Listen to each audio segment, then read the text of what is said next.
عبدال رحمان بھائی مجھے یہ بتائیں کہ 19 سال کی عمر میں آپ کے لیے سب سے بڑا فتنہ کیا ہے؟ میں سمجھتا ہوں سب سے بڑا فتنہ موبائل ہے۔ موبائل میں کیا؟ کہ اللہ سبحانہ و تعالیٰ کہتے ہیں نا کہ اگر تم آخرت کے لیے کام کرو گے تو آخرت بھی تمہیں ملے گی اور ہو سکتا ہے دنیا بھی۔ ہاں میں بھی ٹک ٹاکر تھا آج سے کوئی 3-4 سال پہلے۔ اگر میں اپنا وہ فرینڈ زون چینج نہ کرتا تو شاید میں بھی فیملی ولاگنگ شروع کر چکا ہوتا۔ اچھا، تو جب آپ نے یہ مینشن کیا کہ موبائل فتنہ ہے اور عورتیں فتنہ ہے، تو پھر اس کا سلوشن کیا ہے؟ السلام علیکم ورحمۃ اللہ وبرکاتہ۔ وعلیکم السلام ورحمۃ اللہ وبرکاتہ۔ خواتین و حضرات، آج ہمارے ساتھ بہت ہی اسپیشل گیسٹ ہیں۔ ان کا نام ہے عبدل رحمان بن یعقوب اور یہ 19 سال کے نوجوان ہیں۔ تو ڈسکشن ہم کریں گے انشاءاللہ at the age of 19 what are the dreams, what are the ambitions and what are the struggles of people جو آج کل 19 years کے ہیں۔ سو کچھ میں ان کے بارے میں بتا دوں کہ he is from the city of Gujranwala اور یہاں وہاں پہ انٹرپرینور بھی ہیں، ایک بزنس رن کر رہے ہیں، یا پتہ نہیں کتنا بزنس رن کر رہے ہیں، حجازی اور کون سے بزنس ہیں آپ کے؟ حجازی ہے، اراضی ہے اور باقی بھی کافی کچھ ہے۔ اور ایک بہت ہی اچھی ایمرجنگ آرگنائزیشن، ریلیجیس آرگنائزیشن، دعوہ آرگنائزیشن ینگ موٹیوس، اس کے فاؤنڈر ہیں اور پروبیبلی CEO بھی ہیں۔ Welcome to the show. Thank you very much. اچھا، آپ مجھے بتائیں کہ ابھی آپ کرنٹلی 19 ایئرس کے ہیں۔ سب سے پہلی بات، پوڈ کاسٹ کا آغاز ہو چکا ہے، آپ کو اس کا ٹاپک بدلنا چاہیے۔ کیا ہونا چاہیے؟ اس کا ٹاپک ہونا چاہیے ایج آف 18.5، کیونکہ ابھی میں 19 سال کا نہیں ہوا، تو 18.5 ایئرس میری ایج ہے الحمدللہ۔ اور جس طرح آپ نے بتایا کہ ینگ موٹیو کے نام سے آرگنائزیشن چلا رہا ہوں اور حجازی کے نام سے برانڈ چلا رہا ہوں الحمدللہ، یہ سب اللہ کی توفیق سے الحمدللہ۔ سو جب بندہ 18.5 کا ہوتا ہے تو سب سے بڑی ڈسٹریکشن دنیا میں کیا ہوتی ہے؟ میں سمجھتا ہوں کہ عورتیں ہوتی ہیں۔ ایگزیکٹلی، بالکل، یہ تو سب سے پہلے ہے۔ ہمارے ہاتھ میں جو موبائل ہے یہ سب سے پہلے جو ہے نا ڈسٹریکشن ہے ہمارے لیے اور ہر نوجوان کے لیے، چاہے وہ کسی آرگنائزیشن کے ساتھ اٹیچ ہو، چاہے وہ اسپورٹس مین ہو یا وہ دنیا کی کسی بھی فیلڈ سے تعلق رکھتا ہو، یہ موبائل آج کے دور کے اندر سب سے بڑا اس کے لیے فتنہ بنا ہوا ہے۔ اور ظاہر سی بات ہے، جب موبائل کی بات آتی ہے تو اس میں وہ اوور آل چیز آ جاتی ہے۔ اس میں سب سے پہلے تو میں ذکر کروں گا جو سب سے بڑا آج کل کا فتنہ وہ یہ ہمارا ٹک ٹاک ہے۔ اس کے علاوہ ٹک ٹاک کے اندر پھر جو آپ بے شمار آپ کے پاس آئٹمز آ جاتی ہیں۔ تو آپ کے پرسنل فتنے کون سے ہیں؟ میں یہ نہیں کہہ رہا کہ گناہ نہ بتائیں، لیکن عبد الرحمان بھائی مجھے یہ بتائیں کہ 19 سال کی عمر میں آپ کے لیے سب سے بڑا فتنہ کیا ہے؟ وہ تو تب پتہ چلے گا جب میں 19 سال کا ہوں انشاءاللہ، لیکن 18.5 سال کی عمر میں سمجھتا ہوں سب سے بڑا فتنہ موبائل ہے۔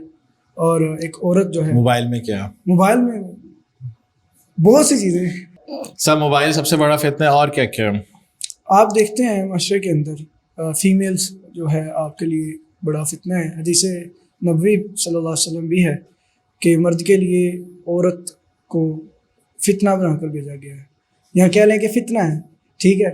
اولاد ہے، اولاد تو چلو نہیں ہوئی ابھی 19 کی ایج میں، لیکن میں سمجھتا ہوں بنیادی جو فتنہ ہے وہ موبائل ہی ہے۔ اچھا، تو جب آپ نے یہ مینشن کیا کہ موبائل فتنہ ہے اور عورتیں فتنہ ہے، تو پھر اس کا سلوشن کیا ہے؟ نکاح سنت بھی ہے، اور جس نے سنت سے منہ موڑا، اگر گجرانوالا میں کسی نے نکاح کرنا ہے آپ کے پاس پہنچ جائے کروا دیں گے انشاءاللہ۔ اچھا، بیسیکلی اس میں یہ چیز ہے کہ ہمارے والدین خاص طور پہ، یہ میں آپ سے کوشچن کرتا ہوں، آپ ان والدین کو کیا ایڈوائز کریں گے جو یہ کوشچنز رکھتے ہیں، جی بچہ بھی کماتا نہیں، بچہ بھی سٹینڈ نہیں، کہاں سے کھلائے گا، کہاں سے پلائے گا؟ تو ابھی ویلڈ کوشچن ہے، اس کا جواب کیا ہے؟ بالکل صحیح کوشچن ہے۔ نہیں، اس کا جواب کیا ہے؟ جواب یہ ہے کہ جس طرح اسلامک رولنگز ہیں اسی طرح انڈیویجول کی جو رولنگز ہیں وہ بھی ڈیفر کرتی ہے نا, کیس ٹو کیس. ہم ساروں کو یہ نہیں کہہ سکتے کہ سارے ایسے ہیں یا سارے ایسے نہیں ہیں. 50% تو پرابلم تب سالو ہو جاتی ہے جب بچوں کے والدین, کیونکہ بچوں نے کمانا نہیں ہوتا, ایجوکیشن کمپلیٹ بس کرنی ہوتی ہے, تو اگر وہ بچوں کی جلدی شادی کر دیں, اس کو انکریج کریں, تو پرابلم کافی حد تک ریزالو ہو جاتی ہے.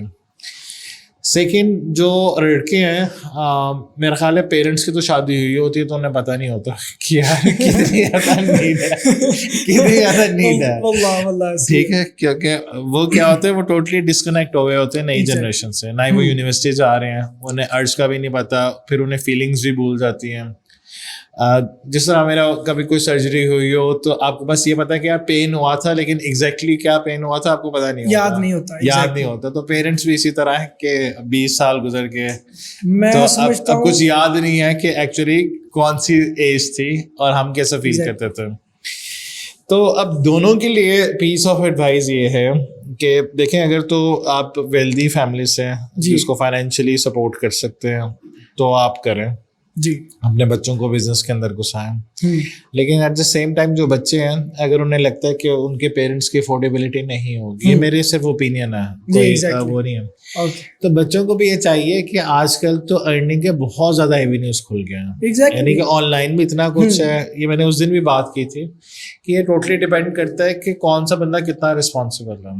اگر آپ کو یہ لگے کہ یار یہ تو رسپانسبل ہے ہی نہیں, اور دیکھیں شادی, getting married is not about getting married, یہ اس طرح بھی ہوتا ہے کہ 2-3 سال بعد شادی کس ڈائریکشن میں جائے گی. So if some one gets married اور آپ کو پتا ہے کہ وہ رسپانسبل نہیں ہے اور آپ کو پتا ہے کہ اگلے دن ہی ڈائیورس ہو جائے گی, ٹھیک ہے, جو اس کی حرکتیں, جو اس کی مینٹل, جو اس کی مینٹل کنڈیشن ہے, ٹھیک, تو آپ کہیں گے کہ یار پھر کسی کی زندگی کیوں ضائع کرنا, کسی کی زندگی خراب ہوگی. یعنی کہ ہماری سوسائٹی میں ایک اور بڑی مسئلہ ہوتا ہے کہ جو بھی پرابلم آتی ہے نا, کوئی بندہ نشائی بن گیا ہے, وہ کہتے ہیں اس کی شادی کرا دو, یہ دوستوں کے ساتھ ہمارا گردی کرتا ہے, لوگ کہتے ہیں اس کی شادی کروا دو. ایسا نہیں ہونا چاہیے, اس میں نا معتدل رہنا بہت زیادہ ضروری ہے, بالکل. تو اب یہ کیس ٹو کیس ڈیپینڈ کرے گا, لیکن میں یہ سمجھتا ہوں جس طرح آپ ہیں ماشاءاللہ, آپ کی بھی ماشاءاللہ شادی ہونے والی ہے انشاءاللہ, ڈسکلوز کرنے لگا میں انشاءاللہ. تو اب آپ کو پتا ہے کہ مجھے ایک سرٹن انکم چاہیے, اور یہ سرٹن انکم مجھے یہاں سے آ سکتی ہے, اس لیے مجھے بزنس کرنا چاہیے, مجھے فری لانسنگ کرنی چاہیے, مجھے اپ ورک کرنا چاہیے. پرانے دور میں کیا ہوتا تھا کہ یہ والا اسکولنگ سسٹم تو تھا نہیں کہ جناب کے جی کے بعد 1 2 3 4 اور پھر او لیولس یا میٹرک, پھر اے لیولس, پھر یونیورسٹی. تو وہ لوگ 10 years ahead of us تھے, یعنی کہ وہ بہت ہی ینگ ایج سے ارننگ اسٹارٹ کر دیتے تھے, اور ہمیں ڈفرینٹ کمپینیز کا بھی پتہ چلتا ہے, نالج کی بھی جرنی ان کی زیادہ شروع ہو جاتی تھی.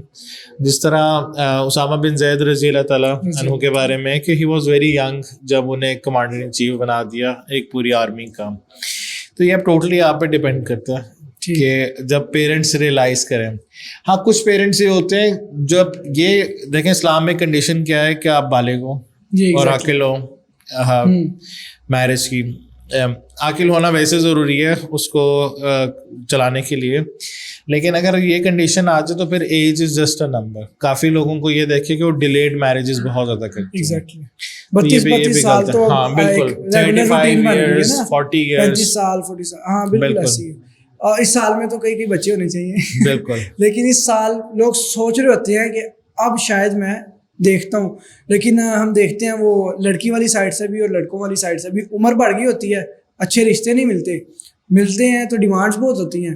یہ میں کہتا ہوں اگر آپ معاشرے کو بدلنا چاہتے ہیں اور آپ اگر چاہتے ہیں کہ آپ کا معاشرہ, میں کہتا ہوں اکثریت میں گناہوں سے نوجوان بچ جائیں, شادی از دا بیسٹ آپشن. اس وقت اباؤٹ ٹائم کہ آپ نوجوانوں کی شادی کروا دیں. ہاں آپ کی والی بات میں پھر ریپیٹ کروں گا, اگر آپ کو خدشہ ہے کہ یہ نوجوان کام خراب کرے گا, اگلی جو لڑکی آئے گی اس کی بھی زندگی برباد کرے گا, اس کو تنگ کرے گا, اور آپ بھی اسے افورڈ نہیں کر سکتے, وہ ریکمینڈ نہیں ہے, وہ ہمارے سر پہ چڑھ کے اس کی شادی نہ کروائیں. لیکن اگر آپ سمجھتے ہیں کہ میرا بیٹا اسٹیپ لے سکتا ہے, آپ کا بیٹا کوئی آپ بھوکا نہیں مرنے دے گا, وہ ہڈ آرام نہیں ہے, وہ کام کرنے کی ایک لگن رکھتا ہے, تو آپ 110% آپ اس کی شادی کروا دیں, وہ آپ کو اچھا رسپانس دے گا. اچھا اب آپ کی بات نہیں کرتے, آپ کی ایج گروپ کی بات کر لیتے ہیں. یعنی کہ جب آپ دیکھتے ہیں آپ تو ایک آرگنائزیشن کے ساتھ جڑے ہوئے ہیں, لیکن کچھ لوگ یونیورسٹیز آ رہے ہیں, کچھ کالجز آ رہے ہیں, اور باقی آپ لوگوں سے انٹریکٹ بھی کرتے ہیں. ان ساروں کا تقریباً آلموسٹ سیم ہی لگ رہا ہے آپ کو کہ ساروں کے لیے بس یہی ہے کہ اپوزٹ جینڈر ایک ہے اور دوسرا موبائل ہے؟ نہیں, سب کے لیے نہیں. اس وقت یونیورسٹی اسٹوڈنٹس کے لیے نشہ ایک بہت بڑا فتنہ بن چکا ہے. یونیورسٹیز کے اندر باقاعدہ طور پہ آئس فروخت ہو رہی ہے, آپ کے نشے فروخت ہو رہے ہیں. آپ کے ٹیچرز جو میل ٹیچرز ہیں وہ اپنے اسٹوڈنٹس سے, جو فیمیل اسٹوڈنٹس ہیں, اسائنمنٹس کے نام پر مارکس دینے کے عوض کیا کیا کروا رہے ہیں. یہ ایک بہت بڑا فتنہ ہے خواتین کے لیے. اسی طرح بوائز سائڈ پہ فیمیل ٹیچرز, اللہ سب کو ہدایت دے, جو جس طرح کے ایکٹس کرواتی ہیں اور جو معاملات ہو رہے ہیں معاشرے کے اندر, وہ ایک قابل غور بات ہے, اور اس پر پراپر ورکنگ ہونی چاہیے. بلیسفیمی ہے, اس کے حوالے سے آج کل بہت ہاٹ ٹاپک چل رہا ہے. نہیں تو ایک تو ہوتا ہے نا کہ بس یہ ہم نے باتیں سنی ہیں جی کہ جناب ٹیچر یہ کروا رہے ہیں, جی, اب ہم سنی سنائی بات پہ نہیں جائیں گے. کوئی ایسا کیس مجھے بتائیں کہ کسی نے آپ کو آگے بتایا ہو کہ عبد الرحمان بھائی میرے ساتھ یہ ہوا, جی کچھ اس طرح کا کیس ہے؟ بالکل ہے جی. ابھی لاسٹ ٹائم ہمارا ایونٹ ہوا ہے, آپ بھی تشریف لائے آئی ٹیک میں. اس کے جو آرگنائزرز تھے, ایک نجی یونیورسٹی ہے گجرانوالہ میں, وہاں کے اسٹوڈنٹ ہیں اور وہاں کی ایک سوسائٹی کو رن کر رہے ہیں. وہ مجھے کہنے لگے ہماری جو یونیورسٹی ہے وہاں پہ آپ 70% سے پلس آپ کی اٹینڈنس ہونی چاہیے, لیکن میری 10% پریزنٹس ہے, اور مطلب میرے گریڈز جو آئے ہیں وہ A+ گریڈ ہے. میں بڑا حیران ہوا. کہتے ہیں بچوں کو اجازت نہیں کہ وہ 6 سے زیادہ چھٹی کر لے, اور میرے خیال سے میں پورے سمیسٹر میں 6 دن بھی نہیں گیا. میں پھر حیران ہوا. اس میں پوچھا اس کی کیا وجہ, تو فیمیل ٹیچر ہیں اور ان کے ساتھ اچھی خاصی انڈرسٹینڈنگ ہے. سو بیسیکلی اس کو کلیئر کرتے ہیں کہ جو ایونٹ ہم نے کیا تھا آئی ٹیک میں, وہاں پہ کوئی کسی اور یونیورسٹی سے بچہ آیا, ہاں کسی اور یونیورسٹی کا ہمیں نام نہیں پتا کہ کیا ہے, جی ہمیں لیکن اس نے یہ کہا. اچھا, دس از ویری شاکنگ. ایگزیکٹلی. ٹھیک.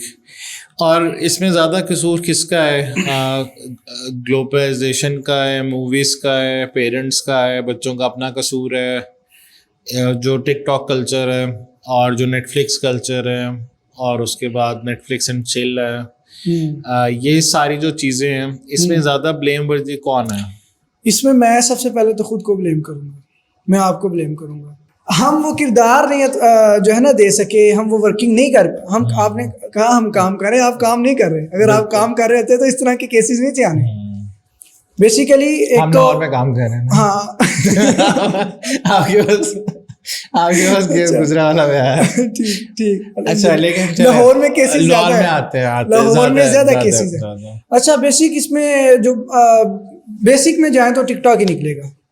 ٹھیک ہے, لاسٹ آپ اٹینڈ کیا ایونٹ ایج آف فتنہ, اس میں یہ بات ہو رہی تھی کہ شاید کوئی عالم دین کہہ دے کہ یوٹیوب حلال ہے, یا کوئی کہہ دے حرام ہے. شاید کوئی کہہ دے فیس بک انسٹاگرام حلال ہے, کوئی کہہ دے حرام ہے. لیکن ٹک ٹاک جو ہے نا وہ حرام ہی ہے. اس کی جو ایک بانگی ہوئی ہے نا, ایک فیڈ بانگی ہوئی ہے, اور اس میں جو آپ کام ہو رہے ہیں اللہ کی پناہ بہت زیادہ کام خراب ہے. ٹک ٹاک بیسک ٹک ٹاک ہے جو ان سب فتنوں کو جو ہے نا پروان چڑھاتے ہیں. یہ میرا پوائنٹ آف ویو ہے. ٹھیک ہے, تو ایک ٹک ٹاک ہے, جس طرح ہم نے کانفرنس میں بھی بات کی تھی. جی. تو اب کہیں نہ کہیں پیرنٹس کی رسپانسبلٹی نہیں آتی, جس طرح آپ کے سینیریو میں. آپ کو کیا لگتا ہے کہ جس ڈائریکشن میں آپ ہیں, یا جو دینی دعوتی کام کر رہے ہیں, اور باقی والنٹیئرس جو آپ سے بھی ینگ ہوں گے, کچھ ایجڈ ہوں گے, ان کے لیے چینجنگ فیکٹر کیا ہوتا ہے؟ ان کے پیرنٹس ہوتے ہیں, اچھا انوائرمنٹ ہوتا ہے, اور پھر میں چاہتا ہوں کہ اپنی لائف سے تھوڑا سا ریلیٹ کریں کہ اگر پیرنٹس کو کہیں نہ کہیں ایڈوانٹیج آتا ہے تو کیسے جاتے ہیں, تاکہ دونوں کو بینیفٹ ہو. میں اس پہ آپ کو سب سے پہلے اپنی پرسنل لائف کے بارے میں آگاہ کروں گا کہ میرے ساتھ کیا ایک کہہ لیں کہ ایک معاملہ بنا. میں بھی ٹک ٹاکر تھا. اچھا, الحمدللہ ٹک ٹاکر تھا, آپ کے ویوز اور اچھے تھے بس تھے الحمدللہ. اور میں پھر فوڈ ولاگنگ میں آیا, پھر میں ٹریولنگ کے ولاگس وغیرہ میں بناتا رہا. تقریباً 2-3 سال میں نے اس پہ ورکنگ کی. میں سمجھتا ہوں واللہ آپ کا جو فرینڈ سرکل ہے، آپ کے جو دوستوں کا ایریا ہے، وہ اتنا ڈیپینڈ کرتا ہے کہ اس وقت کے اوپر آج سے کوئی 3-4 سال پہلے اگر میں اپنا وہ فرینڈ زون چینج نہ کرتا تو شاید میں بھی فیملی ولاگنگ شروع کر چکا ہوتا. اگر میں اپنے ان دوستوں کو تبدیل نہ کرتا. سو بیسک پوائنٹ جو آپ کی لائف کو چینج کر سکتا ہے وہ آپ کا فرینڈ سرکل. آپ کی جو پھر ادھر پیرنٹس کی بات آ جاتی ہے کہ آپ کے پیرنٹس آپ پہ کتنا دھیان دے رہے ہیں اس معاملات میں. اس معاملے میں پیرنٹس کتنا دیکھتے ہیں کہ آپ کس کے ساتھ بیٹھ رہے ہیں، کس کے ساتھ کھا پی رہے ہیں. آپ کے جو دوست ہیں وہ کیا نمازی بھی ہیں کہ نہیں. یہاں آپ کے جو دوست ہیں ان کا بولنا کیسا ہے، ان کا اٹھنا بیٹھنا کیسا ہے. آپ کا بیٹا کہیں شیشہ کیفے میں تو نہیں جا رہا، آپ کا بیٹا کہیں غلط راہوں میں تو نہیں پڑا ہوا. یہ ڈیوٹی بے شک والدین کی ہے، لیکن اس میں والدین کے ساتھ ساتھ آپ کا اپنا بھی میٹر کرتا ہے کہ آپ خود کتنے انٹرسٹڈ ہیں فرینڈ زون کو چینج کرنے میں.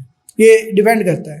میں اگر اپنی لائف کی بات کروں تو معمول کے مطابق میں ولاگر ہی تھا اور ولاگنگ کر رہا تھا. ایک آرگنائزیشن کی طرف سے مجھے ایک انویٹیشن آیا ایز اے ولاگر. رمضان کے دن تھے. رمضان میں آپ کو پتہ ہے ویسے ہی دل اللہ کی طرف سے موم ہو جاتے ہیں جی. ہاں مجھے انویٹیشن آیا اور میں اس کو اٹینڈ کیا. اور وہاں پہ جو اسکالر تھے انہوں نے ایک ہی جملہ کہا جو میرے دل کو بہت ٹچ ہوا. انہوں نے کہا کہ آپ مجھے بتائیں آپ کی زندگی کا مقصد کیا ہے. میں اسپیچ لیس تھا، میرے پاس کوئی جواب نہیں تھا دینے کے لیے. میں اٹھتا ہوں، ولاگ بناتا ہوں، فلانی جگہ کھانے چلا گیا، فلانی جگہ چلا گیا، لوگوں کو دکھا دیا، رات کو ایڈٹ کر کے سو گیا، انف، بس یہی زندگی. تو وہ جب انہوں نے پوچھا کہ بھائی بتاؤ آپ کی زندگی کا مقصد کیا، پرپز آف لائف، اسپیچ لیس تھا. تو وہ پوائنٹ تھا جس نے مجھے سوچنے پر مجبور کیا. اور اتفاق کی بات وہ جس نے مجھے انوائٹ کیا تھا وہ ساتھ ہی ایک مسجد تھی.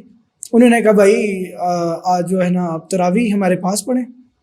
وہ تراویح جب میں نے پڑھی تو واللہ میرا وہ کہہ لیں کہ ٹرننگ پوائنٹ تھا. میں نے اسی وقت اسی مسجد کے اندر یہ تہیہ کر لیا تھا کہ آج کے بعد عبد الرحمان، پہلے میرا اسکیٹی ولاگس کے نام سے میرا چینل تھا، ہاں وہ اب ڈیلیٹ ہو چکا ہے، ملے گا نہیں، اور اے بی ڈی بٹ میرا نام تھا.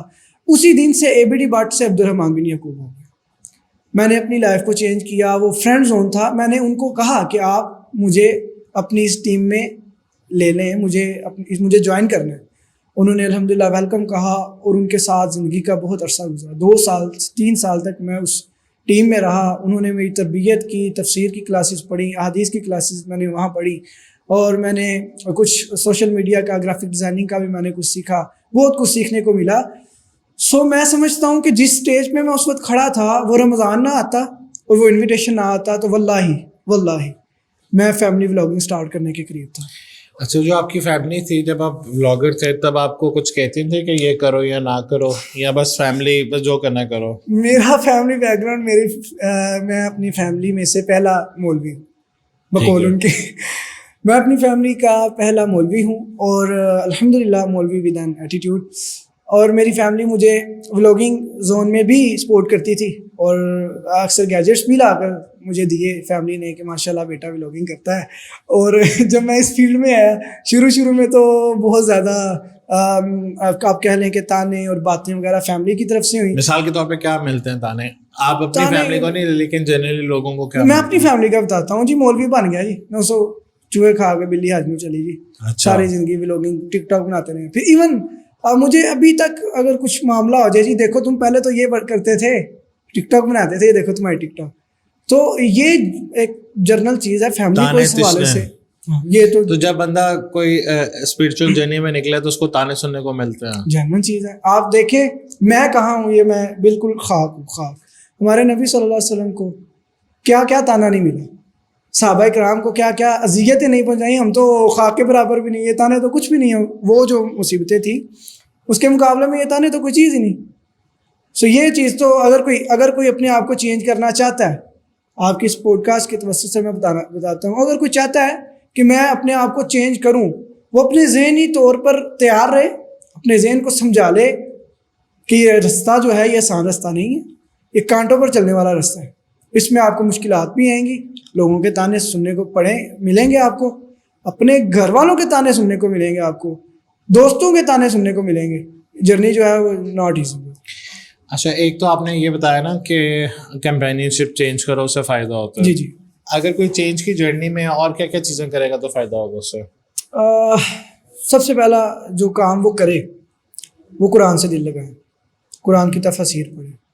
وہ میں نہیں کہتا کہ وہ آپ کہہ لیں کہ وہ جامعہ میں داخلہ لے لے پہلے ہی, وہ بھاگ جائے گا, سچی بات, وہ بور ہو جائے گا.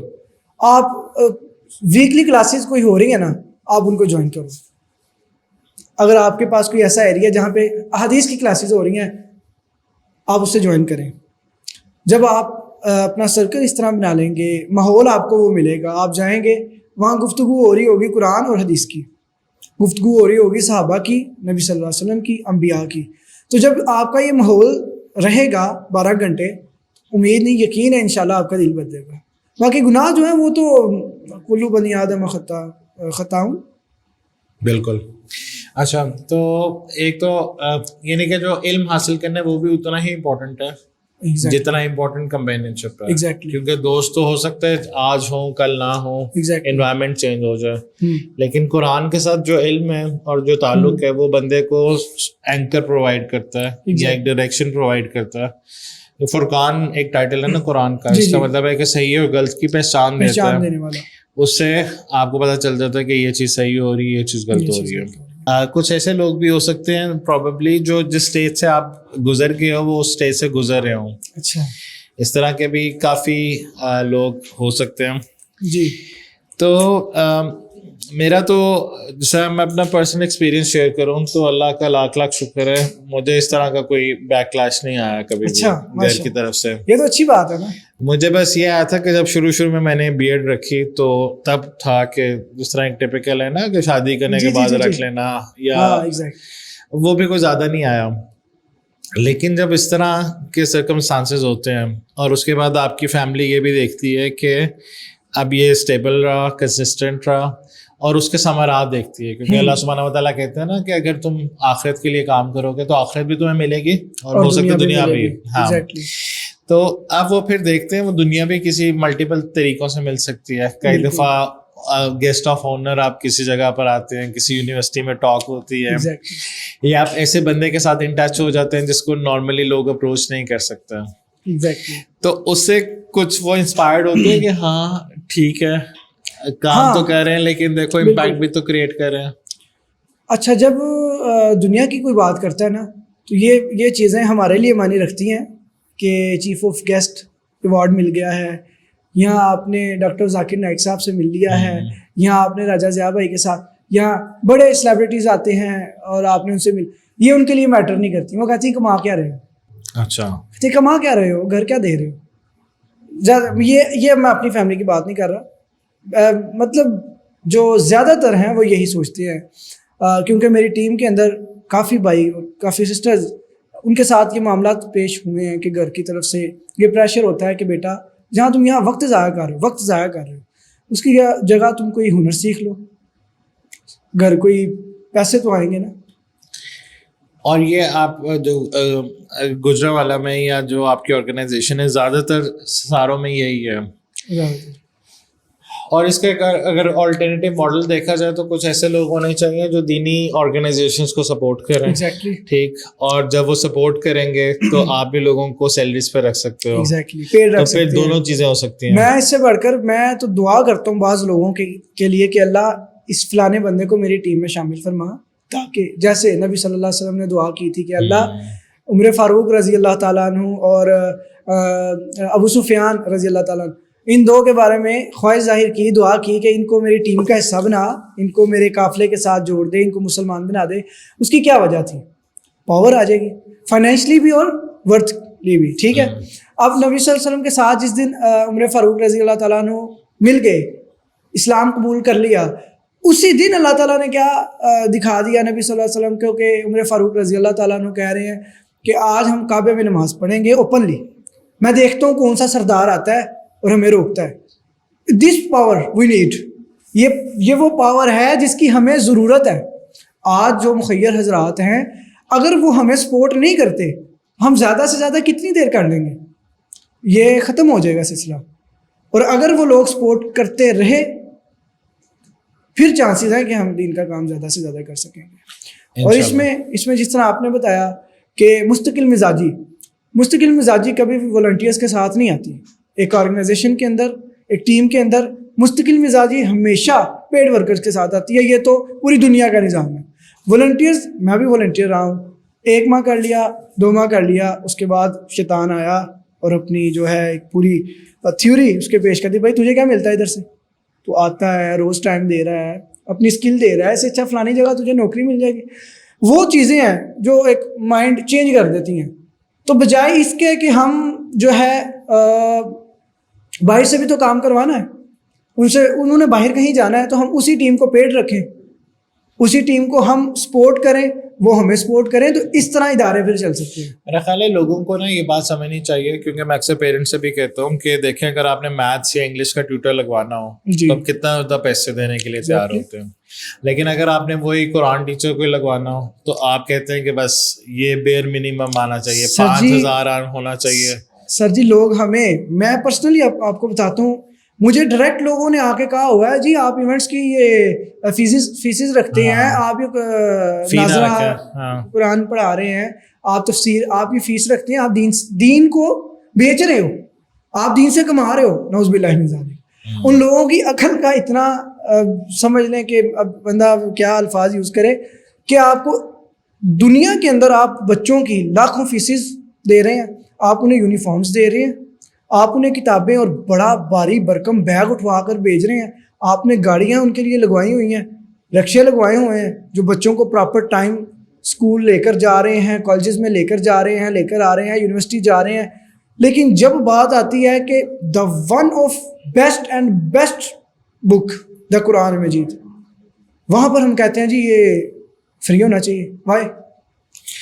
اچھا مجھے یہ بتائیں کہ جب آپ کو زیادہ کرٹیسزم ملتا ہے یا آپ کبھی ڈبل مائنڈیڈ ہوتے ہو کہ چلے یہ آرگنائزیشن بند کرتے ہیں کچھ اور کرتے ہیں کیونکہ وہاں پہ زیادہ پیسے، شیطان بھی تو تنگ کرتا ہے. سی بات ہے، ہمیں بھی تو شیطان تنگ کرتا ہے. ہمارا آپ کہتے ہیں یار اب آپ دیکھتے ہو کہ اچھا حجازی چلنا شروع ہو گیا، اب میں حجازی کے بعد کچھ اور لانچ کروں گا، وہ چلنا شروع ہو جائے گا. پھر آپ اپنے کچھ ڈونر سے ملتے ہو گے جن کی بڑی بڑی گاڑیاں ہوتی ہیں یا کچھ اور ہوتا ہوگا. پھر آپ کہتے ہو کہ یار جتنی میں انرجی اس میں ڈال رہا ہوں اتنی انرجی میں کسی اور کام میں کروں، میں تو ایسے. اچھا میری جو سوچ ہے نا، میں پرسنلی کبھی بھی اس چیز سے مایوس نہیں ہوا کہ فلانے کے پاس گاڑی ہے، فلانے کے پاس، یہ دنیا کا مال ہے اور یہ ادھر ہی رہ جانا ہے. مین جو چیز جس سے میں ڈس ہارٹ ہوا ہوں اور یہ وسوسہ میرے دل میں آیا ہے، وہ 2 چیزیں رہی ہیں. نمبر 1 میری ٹیم کی نان سیریس بیہیویئرس، اچھا ٹیم کے نان سیریس بیہیویئرس، اور سیکنڈلی گھر والوں کی سپورٹ نہ آنا. شروع میں اس سے میں ڈس ہارٹ ہوا، کافی دیر ہوتا رہا.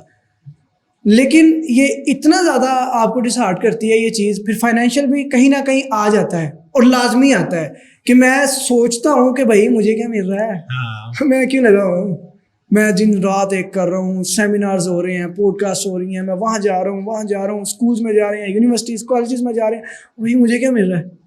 ہمارے ٹیم ممبرز جب یہ جملہ کہتے ہیں نا کہ مجھے کیا فائدہ، تو اس وقت میرے آنسو آ جاتے ہیں کہ بھائی ایک شخص جو اپنے ہفتے کا 1 دن ہمیں دے رہا ہے اور وہ 1 دن بھی ہمیں کہیں نہ کہیں آگے سنا دیتا ہے کہ مجھے کیا فائدہ مل رہا ہے، اور ایک بندہ جو اپنے 24 گھنٹے اس ادارے کو دے رہا ہے اور وہ 24 گھنٹے 7 دن مہینے کے 30 دن اور سال کے 365 دن دے رہا ہے، کیا اس کو شیطان نہیں بکاتا ہوگا آ کے؟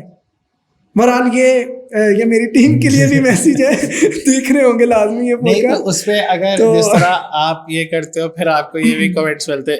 ایک یہ ہے کہ آپ سوچ رہے ہو مجھے کیا مل رہا ہے رات کو، ٹھیک، اور دوسرا یہ ہے کہ اگلے لوگ کہہ رہے ہیں کہ تم تو دین پہ پیسے کما رہے ہو. اچھا یہ تو پھر ڈبل ہوتا ہے نا، اس کا ڈبل افیکٹ ہوتا ہے. اور میرے پاس 2 موقع ایسے بنے بھی کہ میں اتنا ڈسٹرب ہوا مینٹلی فزیکلی بھی کہ میں اکیلا بھاگ رہا ہوں. ایک دور کی بات تھی، اکیلا بھاگ رہا ہوں میں نا. ایک وقت آیا میں تھک گیا فرید بھائی، واللہ میرا پکا ارادہ تھا کہ میں آرگنائزیشن بند کر رہا ہوں، جو جہاں جاتا ہے جائے، مجھے کوئی ٹینشن نہیں. واللہ ایک پھر اللہ تعالیٰ نے میری زندگی کے اندر ایک رہنما بھیجا اس نے آ کے مجھے ایسے وہ ٹریٹ کیا اور ایسی اس نے مجھے باتیں بتائیں کہ میں نے کہا نہیں بھائی مجھے چنا ہی اس لیے گیا. میرا خیال ہے یہ بھی دیکھنا چاہیے انسانوں کو کہ ہم جب بھی دین کا کام کرتے ہیں تو اللہ سبحانہ و تعالیٰ کو ہماری ضرورت نہیں ہے, لیکن ہمیں اللہ سبحانہ و تعالیٰ کی ضرورت ہے. یعنی کہ دین کا تو کام ہونا ہی ہے اور ہوگا, جس طرح ایک ہم جائیں گے ہم ریپلیس ہو جائیں گے. ہاں ایگزیکٹلی. اچھا اس میں ایک چیز آتی ہے, میں یہ آیت سنتا تھا اور میں اللہ تعالیٰ سے پوچھتا تھا اللہ جی ہم کب. اللہ تعالیٰ قرآن میں فرماتے ہیں وَمَن يَتَّقِ اللَّهَ يَجْعَل لَّهُ مَخْرَجًا وَيَرْزُقْهُ مِنْ حَيْثُ لَا يَحْتَسِبُ, کہ جو اللہ کا تقوی اختیار کرتا ہے اللہ تعالیٰ اس کے لیے بڑی آسانیاں پیدا کرتا ہے. يَجْعَل لَّهُ مَخْرَجًا, اللہ تعالیٰ اس کے لیے رستے نکالتا ہے. تو ایک وقت آیا کہ میں اتنا پریشان ہو گیا, میں اللہ کی طرف میں کہا اللہ جی کدھر نے مخرج, لا مخرج, رستے دکھائیں اللہ جی, نہیں سر ہی نہیں مل رہا. واللہ میں آپ کو ایک بات بتاتا ہوں, اس آیت کا مجھے جس دن سمجھ آئی نا, اس آیت کی مجھے سمجھ آئی, اس آیت کا کانٹیکسٹ بھی بتاتے ہیں نا کہ جو قرآنی آیات ہیں وہ ایک اسپیسیفک ہوتی ہیں اور جنرل ہوتی ہیں. جی پھر اسپیسیفک میں سے کئی دفعہ میننگ جنرل نکل آتا ہے. ایگزیکٹلی. تو جہاں تک مجھے یاد ہے وہ یہ ہے کہ یہ طلاق کے اوپر آیا تھا جی, کہ جب طلاق کی کوئی بات ہو تو اکثر بندہ کہتا ہے کہ یہ تو میرا جو ہے نا مہر اور جو کسٹڈی کے کیسز ہیں تو یہ تو میری تو ڈائیورس ہو رہی ہے تو مجھے تو ضرورت ہی نہیں پیسے دینے کی یا کسی بھی چیز کی. تو اللہ سبحانہ و تعالیٰ کہتے ہیں کہ اس طرح کی چیزوں سے نا ڈرنا نہیں چاہیے, جہاں تک مجھے یاد ہے. ٹھیک ہے. ایسا کیونکہ جو بھی بندہ اللہ کا تقوی اختیار کرتا ہے تو اللہ سبحانہ و تعالیٰ اس کے لیے آسانی پیدا فرماتا ہے اور اس کو وہاں سے رزق دیتا ہے جہاں سے اس نے سوچا بھی نہیں ہوگا. اب یہ آیت جو ہے نا میں آپ کو بتاتا ہوں کہ میں ایک ویڈیو دیکھی ایک آرگنائزیشن کے لیڈر کی, اور آپ بھی انہیں جانتے ہیں اچھی طریقے سے. وہ کہنے لگے, وہ اپنی سٹوری بتا رہے تھے کہ اس طرح ہوا ہمارے پاس جو ہے ٹوٹل نیٹ ورتھ ختم ہو گئی, فائنینشیل ہم زیرو پر آ گئے. اگلے دن ایک بندہ آیا, اس نے کہا بھائی یہ میری طرف سے 2 لاکھ روپیہ یا کچھ اماؤنٹ, بڑی اماؤنٹ, اس نے کہا یہ لیں آپ دین کا کام کریں. واللہ یہ کچھ دن پہلے, یہ کچھ ماہ پہلے کی بات ہے, میں بیٹھا ہوا اپنے آفس کے اندر, میں سوچ رہا اللہ جی یہ بندہ ہمیں کب ملنا ہے, اللہ جی کوئی ہمارے لیے بھی کوئی رستہ. تو اللہ تعالیٰ نے زیادہ دیر نہیں کی, ویری نیکسٹ ڈے میرے ایک دوست آئے اور وہ آ کے کہنے لگے عبد الرحمان بھائی کوئی کام ہے آفس کے ریلیٹڈ, ینگ موٹیو کے ریلیٹڈ. میں نے انہیں کہا بھائی جان ہمارا آفس بڑا چھوٹا ہے یار, یہ اگر ہمیں کروا دیں آپ اس کا سسٹم کوئی. وہ کہتے ہیں ڈن, آپ آفس دیکھیں, میں یہ بجٹ اٹھانے کو تیار ہوں. الحمدللہ ان 3 days ہم نے مکمل طور پہ ادھر سے اپنا آرگیومنٹ ختم کیا, اپنا جو ہمارا ایک ایگریمنٹ وغیرہ تھے وہ ختم کیے. نیکسٹ ہم نے ایک اچھی اور پرائم لوکیشن پر اچھی مطلب اسپیس کے ساتھ ایک اچھا آفس اللہ تعالیٰ نے ہمیں عطا کر دیا. اور کچھ ہی دن بعد ہمارا ایونٹ بھی تھا, آپ جس میں انوائٹیڈ تھے ایج آف فتنہ. تو فنڈ سارے وہاں یوز ہو چکے تھے اور میں بڑا ہی پریشان تھا. میں کہ ہمارے لیے اس دفعہ بہت ٹف ہونا ہے, ایج آف فتنہ ہمارے لیے فتنہ بننے والا. لٹرلی یہ سائم بھائی یہاں موجود ہیں, میرے کو ٹیم ممبر احمد بھائی, یہ کہنے لگے ہمارا جس ہوٹل میں جہاں پہ ارادہ تھا وہ ایونٹ کروانے کا, کہ امید تھی وہاں سے اسپانسر ٹائپ ہمیں مل جائے گا یا کافی وہ کنسیشن وغیرہ کر دیں گے اور ریزنیبل پرائز میں مل جائے گا. وہ ہوا یہ کہ ان کا کچھ مسئلہ ہوا, انہوں نے ہمیں عین وقت پر انکار کر دیا. پوسٹر تیار تھا, each and everything was ready, انہوں نے انکار کر دیا. وہ ہماری ٹانگیں اس وقت واللہ. ہم بیٹھے ہوئے ہیں 3 دوست بھی, ٹیم ممبر بھی, بھائی بھی. تو مجھے کہنے لگے احمد بھائی کہ عبد الرحمان بھائی اس کو نا اس پروگرام کو کینسل کر دیتے ہیں. ہمارے میڈیا ہیڈ سائم بھائی یہ بھی کہنے لگے یار حکمت کا تقاضا ہے, کینسل کر دیتے ہیں, یہ بیوقوفی ہے, اب کیسے کریں گے, کس طرح مینیج ہوگا, ہال آگے بڑی اماؤنٹ چاہیے ہال کے لیے, وہ کس طرح مینیج ہوگی. واللہ اس دن مجھے اس آیت کا پتہ چلا, وَمَن يَتَّقِ اللَّهَ, میں نے ان کو یہی آیت میں کہ یار وَمَن يَتَّقِ اللَّهَ يَجْعَل لَهُ مَخْرَجًا, اور مجھے بھی نہیں پتا کہ وہ آیت کس طرف کہاں سے آئی اور کیسے نکل گئی. میں نے کہہ دیا بس بے دھیانی میں, یار وَمَن يَتَّقِ اللَّهَ يَجْعَل لَهُ مَخْرَجًا, خاموش ہو جاؤ. سر جی اسی دن مجھے کال آتی ہے ایک ہال کی طرف سے, آپ کو بلایا, اور ایک بڑی اماؤنٹ وہ ہمیں چھوڑ دیتے ہیں ماشاءاللہ. اور میں اس وقت میری آنکھوں سے آنسو تھے, اور میں اس سے اوپر میں کہ اللہ جی کیا بات, الحمدللہ رب العالمین. یعنی اللہ مخرج نکالتا ہے. سفر جنرلی جو سکسیس کا نظر آتا ہے وہ فیس بک پہ پکچرز نظر آتی ہیں, ریلز نظر آتی ہیں جو ہم خود ہی پبلش کرتے ہیں, لیکن اس کے پیچھے جو پین ہوتا ہے وہ نظر نہیں آتا. ایون ہمارے بعض دوست احباب کو بھی نہیں پتا ہوتا کہ جو ہم ایک لیڈر سیٹ پر ایک بندہ بیٹھا ہے وہ جس مشکلات سے, کیونکہ ہم نے ایک چیز تو دیکھنی نہیں, ایچ اینڈ ایوری تھنگ ہم دیکھ رہے ہوتے ہیں, اس کو واچ کر رہے ہوتے ہیں, اس میں اگر کوئی کمی کوتاہی آ رہی ہے اس کو دیکھ رہے ہوتے ہیں, یہاں دوڑے ہیں وہاں دوڑے ہیں, ایچ اینڈ ایوری تھنگ کیونکہ دیکھنی ہوتی ہے.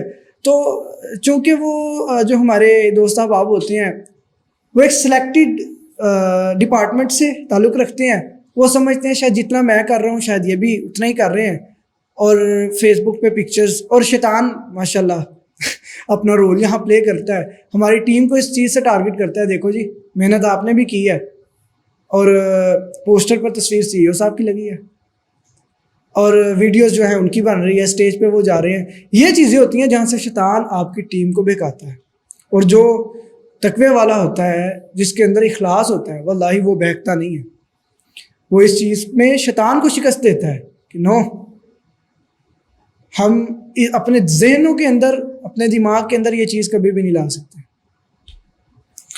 اچھا, اب میرا جو آخری کوشچن ہے وہ یہ ہے کہ ہارڈ شپس ہم نے دیکھ لیا اور پازیٹیو اسپیکٹ بھی دیکھ لیا.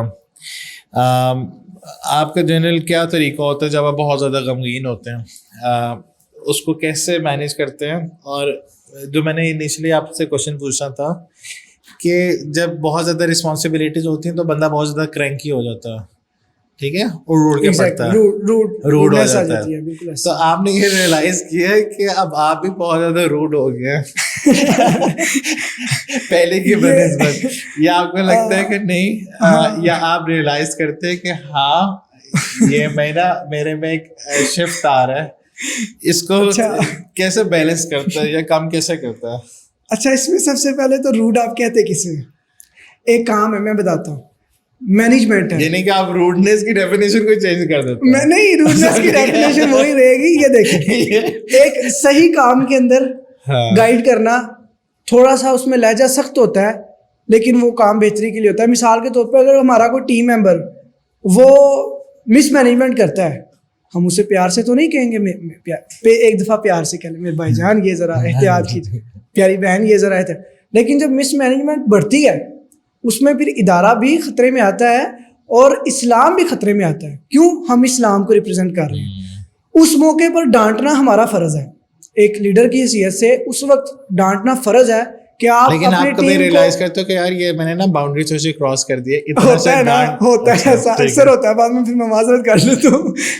اچھا, اس میں یہ ہے کہ جب مجھے محسوس ہوتا ہے کہ بھیا میں نے, آپ وہ ٹینشن میں ہوتے ہو کہ یار اس کی وجہ سے یہ پروجیکٹ فیل ہو رہا ہے, ہاں اس ٹائم, ہاں ٹھیک, آپ سائم کو ٹارگٹ کر رہے ہیں. نہیں ان کا نہیں, اچھا ان کا نہیں, یعنی کہ ایکس وائی زی کی وجہ سے یا اسٹیج نہیں لگی یا ہال, ظاہر سی بات ہے اس وقت غصہ آتا ہے, اس وقت غصہ آتا ہے اور یہ نیچرل ہے, اس وقت غصہ آتا ہے. لیکن اس غصے کو یا تو دو حل ہوتے ہیں, یا تو وہ غصہ ہی رہے, یا تو اس کو ایک دفعہ غصہ کر کے سمجھا کے اور اس کو مینیج کر لیا جائے. ایک کہیں تو آپ کو ہوتا ہے یار ٹھیک ہے جو ہونا ہوگا ہو جائے گا, نہیں یہ چیز غلط ہے. میرے پوائنٹ آف ویو سے یہ چیز تو بالکل غلط ہے. اس میں ہم دیکھتے ہیں کہ صرف دینی فیلڈ میں نہیں, آپ کسی فیلڈ میں بھی دیکھ لیں, کوئی آدمی ہے, کوئی لڑکا ہے یا لڑکی ہے, وہ کسی کے پاس کوئی ہنر سیکھ رہی ہیں. سسٹرز ہماری بیکنگ سیکھتی ہیں, اپنا مختلف چیزیں سیکھتی ہیں مختلف انسٹیٹیوٹ سے جا کر, اور وہاں ایز اے ٹیم بھی کام کرتی ہیں, ایز اے اسٹاف کام کرتی ہیں. بردرز ہیں ہمارے, وہ بھی ایز اے اسٹاف اکثر NGOs ہیں یا وہ اسکولز ہیں, کالجز ہیں, وہاں کام کرتے ہیں. وہاں پہ ہم دیکھیں کیا آپ کے جو سینئرز ہیں کیا آپ کو نہیں ڈانٹتے؟ وہاں کی ڈانٹ ہم برداشت کر لیتے ہیں, لیکن جب دین کا معاملہ آتا ہے ہم منہ بنا لیتے ہیں. اس کی کیا وجہ ہے؟ اس کی وجہ یہ ہے وہاں پیسہ ہے, یہاں پہ اخلاص نہیں ہے. واللہ مجھے یہ لگتا ہے اس نے رن ہونا چاہیے. غصہ آ جاتا ہے کہ وہ لوگ تو ہم تو ان سے دین کی توقع ہی نہ کرتے, ٹھیک ہے, لیکن آپ لوگ تو ماشاءاللہ ایگزیکٹلی پڑھے لکھے ہو, حدیث جانتے ہو, سب کچھ جانتے ہو, یہ تو بات آتی ہے پھر جو بھی میں آپ اس پسا طرح دیتی بہیو ہے, کرتے ہیں. یہی تو بات آتی ہے جو میں پسا دیتی ہے. اس میں دیکھیں ڈانٹنا الگ چیز ہے, کیا والد اپنے بچوں کو نہیں ڈانٹتا, والدہ اپنے بچوں کو نہیں ڈانٹتی, تو جو والد اور والدہ نہیں ڈانٹتی وہ قصوروار ہے, وہ اپنے بچے کے ساتھ ظلم کر رہے ہیں. تو بچے کو اگر بگاڑنا نہیں ہے اور اگر آپ نے مینجمنٹ رکھنی ہے اپنی, آپ ڈانٹنا آپ. جزاک اللہ خیر, آپ نے میرا کام بہت آسان کر دیا, بارک اللہ, بہت اچھا لگا. اور میرا خیال ہے کوئی لاسٹ پیس آف ایڈوائز آپ کسی کو بھی دینا چاہتے ہیں؟ ہاں, میں اپنی زندگی سے انشاءاللہ ایڈوائس دوں گا اپنے بردرس کو بھی اور سسٹرس کو بھی. بردرس کو علیحدہ ہے, سسٹرس کو علیحدہ ہے. بردرس کو یہ ایڈوائز ہے کہ کائنڈلی اپنا فرینڈ سرکل, فرینڈ زون جو ہے اس کو چینج کریں. واللہ ایک دوست ہی ہوتا ہے جو آپ کو جنت کی طرف لے جاتا ہے, اور ایک دوست ہی ہوتا ہے جو آپ کو جہنم کی طرف لے کر جاتا ہے. یہ میرا پرسنل جو ہے ایکسپیرینس رہا ہے, کیونکہ میں جن اندھیروں میں رہا ہوں اور جن معاملات کو میں نے دیکھا ہے, اللہ تعالیٰ سب بھائیوں کو اور بہنوں کو اس سے بچا کر رکھے. یہ بہت ڈارک سائڈ ہے واللہ. اور ہم جب چینج ہوتے ہیں اور اپنے آپ کو ذہنی طور پہ اس چیز کے لیے تیار رکھیں کہ بھائی یہ باتیں, یہ تانے اور یہ ہر چیز سننے کو, سسٹرز بھی اور بردرز بھی. اور سسٹرز کو میں خاص طور پہ اس پوڈ کاسٹ کے توسط سے, sisters please don't socialize yourself, don't public yourself. آپ کوئی اتنی سستی چیز نہیں ہے کہ ان کو ہر ایرا گیرا نتو خیرہ دیکھے, آپ کو کمنٹ کرے, آپ کو لائک کرے. آپ کی ایک ڈگنیٹی ہے, ایک مقام ہے. کائنڈلی اپنے آپ کو, میں الفاظ کا اگر چناؤ نہ کر سکوں, اپنے آپ کو ایک ڈگنیٹی میں رکھیں, ایک ویلیو میں رکھیں. ہر کوئی آپ کو اپروچ نہ کر سکے, ہر کوئی آپ پر کمنٹ نہ کر سکے, ہر کوئی آپ کو میسیج نہ کر سکے. یہ ایڈوائس ہے میری. اللہ تعالیٰ آپ کو برکتوں سے نوازے. بہت شکریہ, تھینک یو ویری مچ, آپ نے انوائٹ کیا. بہت اچھا لگا مجھے آپ کے ادارے میں آ کر, یوتھ میٹرز کو دیکھ کر. اللہ تعالیٰ اسے بھی ترقی عطا فرمائے, آپ کو بھی ترقی عطا فرمائے, اور جو کنوارے ہیں اللہ تعالیٰ ان کا نکاح کروائے. جزاکم اللہ خیر, بارک اللہ فیکم. اور جزاک اللہ خیر. السلام علیکم ورحمۃ اللہ وبرکاتہ. Donate us to bring change in society and make a meaningful impact. Account number 322630100005753. Faysal Bank Limited. Follow us to stay connected and see the difference you're making.